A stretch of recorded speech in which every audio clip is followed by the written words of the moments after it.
ജാനകി സിനിമയ്ക്ക് പ്രദർശനാനുമതി നിഷേധിച്ച വിഷയത്തിൽ അസാധാരണ നീക്കവുമായി ഹൈക്കോടതി. സിനിമ നേരിൽ കണ്ട് പരിശോധിക്കാൻ കോടതി തീരുമാനിച്ചു. ശനിയാഴ്ച കൊച്ചി പാലാരിവട്ടത്തെ ലാൽ സ്റ്റുഡിയോയിലാണ് സിനിമ കാണുന്നത്. കേസ് പരിഗണിച്ച സിംഗിൾ ബെഞ്ച് ഇക്കാര്യം വ്യക്തമാക്കുകയായിരുന്നു. കോടതിയുടെ തീരുമാനത്തെ സ്വാഗതം ചെയ്യുന്നതായി സംവിധായകനും പറഞ്ഞു. സാലി മുഹമ്മദ് തയ്യാറാക്കിയ റിപ്പോർട്ടിലേക്ക്. ജാനകി സിനിമയ്ക്ക് പ്രദർശനാനുമതി നിഷേധിച്ച സെൻസർ ബോർഡ് നടപടി ചോദ്യം ചെയ്തുകൊണ്ട് അതിൻ്റെ നിർമ്മാതാക്കൾ സമർപ്പിച്ച ഹർജിയിൽ അതൊരു തർക്കത്തിലേക്ക് നടന്നപ്പോൾ കോടതി ഒരു നിർണായകമായ അല്ലെങ്കിൽ അസാധാരണമായ തീരുമാനത്തിലേക്ക് എത്തുകയായിരുന്നു. അതായത് ഈ സിനിമ നേരിട്ട് കണ്ട് അത് പരിശോധിച്ച് വിലയിരുത്താൻ ജസ്റ്റിസ് എൻ നഗരേഷ് തീരുമാനിച്ചു.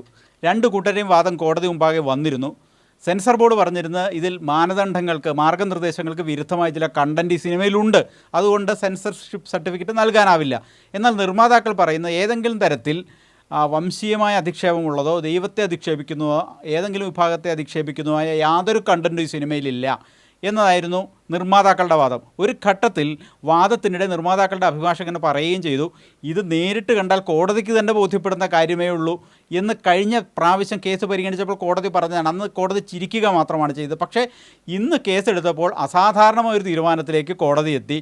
അങ്ങനെയാണെങ്കിൽ കോടതി നേരിട്ട് സിനിമ കാണാം, സിനിമ കണ്ടിട്ട് ഇതിൽ ആരുടെ വാദമാണ് ശരി, ആരുടെ ഭാഗത്താണ് തെറ്റ് എന്ന് നിശ്ചയിക്കാം എന്നാണ് കോടതി പറഞ്ഞിരിക്കുക. അപ്പോൾ നിർമ്മാതാക്കളുടെ അഭിഭാഷകനോട് ജസ്റ്റിസ് എൻ നഗരേഷ് പറഞ്ഞു, കോടതി സിനിമ കാണാൻ പോവുകയാണ്, ഒരു സൗകര്യമൊരുക്കുക, ശനിയാഴ്ച രാവിലെ 10 മണിക്ക് എന്ന് കോടതി പറഞ്ഞപ്പോൾ അങ്ങനെയാണെങ്കിൽ പാലാരിവട്ടത്തെ ലാൽ മീഡിയ സ്റ്റുഡിയോയിലെത്തിയാൽ സിനിമ കാണുന്നതിനുള്ള എല്ലാ സൗകര്യങ്ങളും ഒരുക്കാം എന്ന് നിർമ്മാതാക്കൾ ഉറപ്പ് നൽകി. അതിനനുസരിച്ച് കോടതി തീരുമാനിക്കുകയും ചെയ്തു. ബുധനാഴ്ചത്തെ ഈ കേസ് മാറ്റുകയും ചെയ്തു. ഏതെങ്കിലും നിർമ്മാതാക്കളുടെ നിർമ്മാതാക്കൾ അല്ലെങ്കിൽ സംവിധായകർ, ഈ ചിത്രത്തിൻ്റെ സംവിധായകൻ പ്രവീൺ നാരായൺ ഇതിനോട് പ്രതികരിച്ചത് കോടതിയുടെ തീരുമാനത്തെ സ്വാഗതം ചെയ്യുന്നു എന്നുള്ളതാണ്.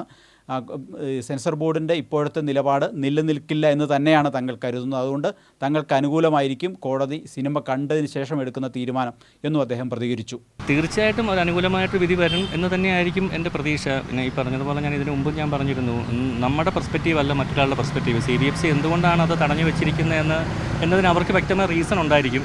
അപ്പം ആ റീസൺ എത്രത്തോളം വാലിഡാണ് അല്ലെങ്കിൽ അത് സൊസൈറ്റിയുടെ വാല്യൂസിന് അഗെയിൻസ്റ്റ് എത്രത്തോളം ഉണ്ട് എന്നുള്ള കാര്യത്തിൽ കോടതി കാണുമ്പോൾ കോടതിക്ക് അറിയാൻ സാധിക്കുമല്ലോ. മറ്റൊരു കാര്യം കൂടി നിർമ്മാതാക്കൾ ഹർജിക്കിടെ ചൂണ്ടിക്കാട്ടിയിരുന്നു. സമാന സ്വഭാവമുള്ള ഒട്ടേറെ പ്രശ്നങ്ങൾ സെൻസർ ബോർഡ് നിലനിൽക്കുന്നുണ്ട്. അല്ലെങ്കിൽ ഏതെങ്കിലും ദൈവത്തിൻ്റെ പേരുണ്ട് എന്നതിൻ്റെ പേരിൽ പല സിനിമകൾക്കും സെൻസർഷിപ്പ് സർട്ടിഫിക്കറ്റ് നൽകാത്തൊരു സാഹചര്യമുണ്ട് എന്ന് കോടതിയിൽ ചൂണ്ടിക്കാട്ടിയപ്പോൾ അതിലൊരു വിശദീകരണം, ഒരു നിലപാട് വ്യക്തമാക്കാൻ സെൻസർ ബോർഡിനോട് കോടതി പറഞ്ഞിട്ടുണ്ട്. അതും ബുധനാഴ്ച സമർപ്പിക്കണം.